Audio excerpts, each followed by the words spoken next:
सर्वप्रथम मी राजसाहेबांवरती किंवा मनोजदादा जरांगे पाटील यांच्यावरती व्हिडिओ बनवला होता, म्हणजे मी त्याच्यामध्ये काय कुठे शिव्या दिल्या नव्हत्या किंवा मी कुणाला काही असं म्हणजे विचित्र काय बोललो नाही. मी माझ्यावरनच मी गोष्टी बोललेलो होतो आणि तरी पण तुम्ही धमक्या देताय ना. आता सगळ्यांवरती बाळानं एफआयआर होणार. पोलिसांशी कॉन्टॅक्ट केलेला आहे. पोलिसांना सगळे स्क्रीनशॉट सगळे मेसेज हे उद्या जाणार आहेत, ते पण एकदम प्रिंटआउट काढून सर्व काढून.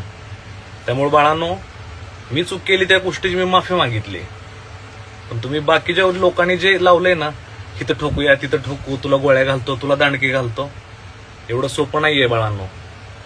आपण लोकशाहीमध्ये राहतोय. गुंडगिर्दी दादागिर्दी ही करू नका. कधी कधी माणूस बोलण्याच्या भरात बोलतो. माझा शक्यतो मोस्टली कंटेंट हा कॉमेडीच कंटेंट राहतो, पण ते झालं माझ्याकडनं. आता मी चूक झाली, मी मान्य केली, मी सर्व व्हिडिओ डिलीट केले. आता तुम्ही